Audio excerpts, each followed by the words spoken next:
pour revenir au domaine de la chanson, parce que ça a été donc le gouvernement de la Révolution tranquille a bien compris que pour créer une nation, il fallait une culture. Et la Mhm. chanson, j'ai l'impression que ça a joué un grand rôle, si je pense à Gilles Vigneault ou à des auteurs à texte qui ont fait vraiment façonner cette identité québécoise. Oui, tout à fait. On a toujours été friands de musique, au Québec. On retrace beaucoup la racine de certaines de nos, chansons traditionnelles à l'Irlande, entre autres. Les t Ces chansons à répondre ou, la ceinture fléchée, là. On a l'image du Québec ancestral ici et avec la Révolution tranquille, on a vu la naissance des chansonniers et des chansonnières. Ce sont donc des gens, et tu l'as nommé, c'est le cas de Gilles Vigneault, c'est le cas de Pauline Julien ou même Robert Charlebois qui est très connu en France. On a aussi Claude Léveillé.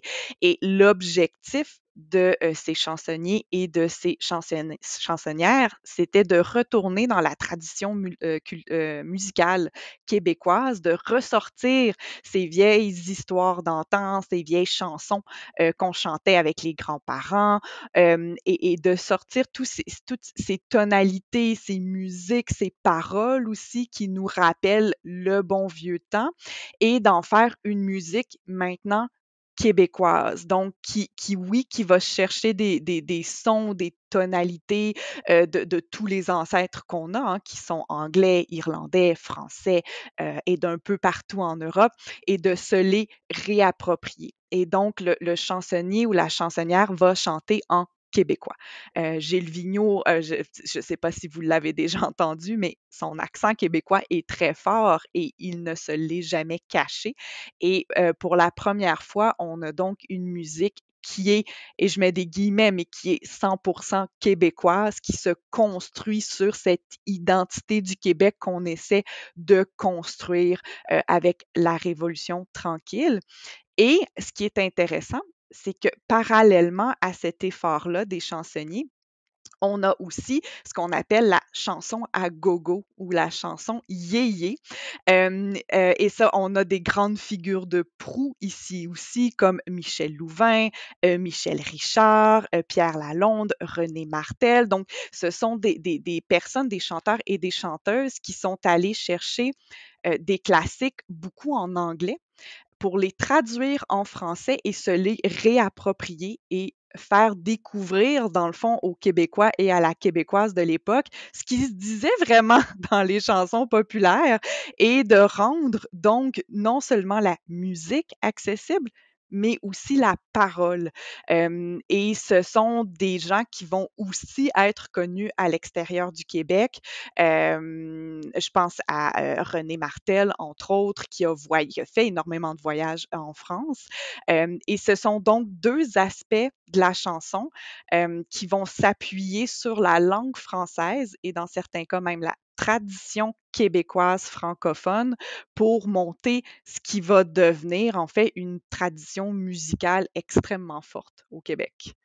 Ouais, on avait un peu les mêmes tendances en France avec donc les chansonniers, toutes les paroles à texte. Oui, Ça, c'est une grande tradition. Bah, Jacques Brel, enfin, tous les chanteurs connus français à l'international, on peut les classer dans les chansonniers avec un message soit d'amour ou de régional ou nationaliste ou plein de thèmes différents, mais bon, plus concentrés sur le texte.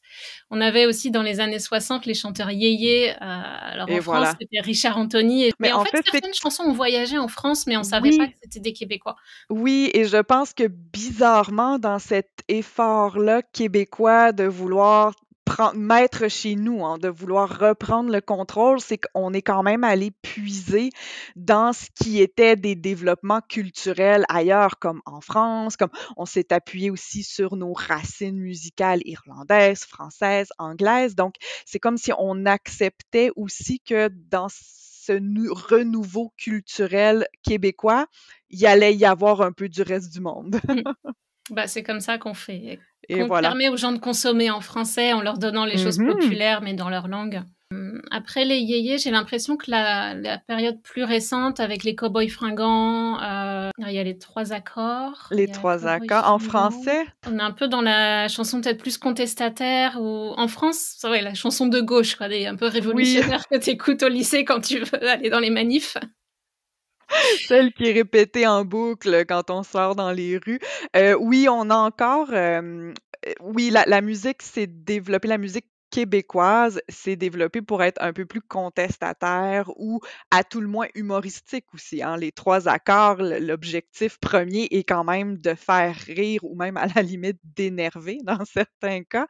Hem, mais c'est vrai qu'on a eu une grande, mouvance un peu plus contestataire. On l'a vu aussi en humour, mais les Cobayes Fringants ont probablement été un peu la figure de proue, de cette tendance musicale à parler politique, à parler, des problèmes sociaux, à parler, de comment est-ce qu'on se sent comme un jeune au Québec à une certaine époque et ça s'inscrit leur musique est encore très traditionnelle. On pense aussi peut-être à Mes Aïeux, un Oui, autre c'est ça, groupe très c'est celui-là. connu au Québec. Oui, en effet, qui sont aussi un peu contestataires, mais qui sont quand même plus, doux.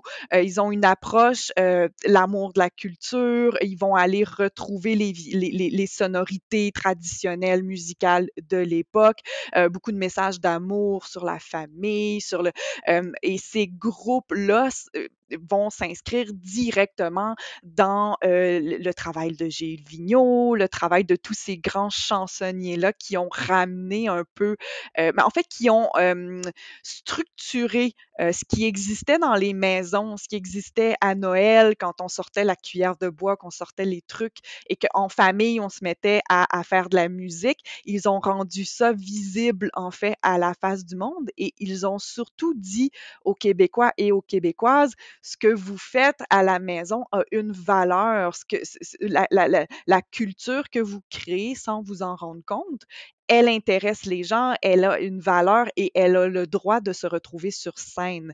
Et je pense que c'est là où le travail de ces chansonniers, qui est maintenant repris par des groupes comme Mes Aïeux, comme les Cowboys Fringants, c'est cette valeur-là qu'ils ont mis de l'avant, en fait, qu'on cherche à remettre sur scène aujourd'hui et qu'on réussit, en fait, à mettre sur la scène internationale même. Ouais, ouais. Bah, quand je suis allée dans d'autres vidéos YouTube sur la côte nord, j'ai un peu parlé de mon voyage à Natashquan et Mhm. de donc du coin de Gilles Vigneault et du fait que c'était traditionnel, il y a rien à faire sur la côte nord l'hiver. Donc Non? les gens allaient les uns chez les autres, ils faisaient de la musique et tout Mhm. de suite, voilà, des chansons, des danses, c'est vraiment une partie de la culture intégrante, partie intégrante de la culture et je trouve que c'est une bonne inspiration, un bon modèle pour la culture autochtone qu'on est en train d'essayer de revaloriser. Ce mécanisme de la révolution tranquille et de valoriser la culture, c'est un bon modèle qu'on pourrait... 100%, et il y a eu quand même pas assez. Écoute, je pourrais parler de la condition autochtone pendant longtemps, mais il y a des efforts en ce moment et depuis quelques années pour revaloriser, redonner voix, si on veut, aux peuples autochtones, mais redonner voix à leur culture, donc à leurs droits. On parle du chant de gorge beaucoup, qu'on voit de plus en plus apparaître dans les médias traditionnels. On pense à Wapiti Mobile qui, était un projet absolument incroyable qui permettait aux jeunes, Inuits, peut-être d'autres communautés, mais surtout les jeunes Inuits, de filmer, de faire des films, donc de la production cinématographique. Ces films-là ont été vus par, des milliers de personnes au Québec et au Canada et donc on a des projets comme ça qui, je pense, vont être essentiels, si on veut améliorer les relations entre les Autochtones et le reste, de la population canadienne, mais aussi, surtout pour eux, pour leur redonner une voix qu'ils ont tellement perdue, depuis le colonialisme, on va se le dire, une voix qu'ils n'ont jamais retrouvée. Mais je pense qu'en effet, on a ici un modèle où clairement, quand il y a une volonté politique de faire vivre le culturel va vivre et c'est en effet un modèle qui, je pense, hem est déjà mis de l'avant, mais pourrait même être davantage mis de l'avant avec les Autochtones, en Mhm. effet.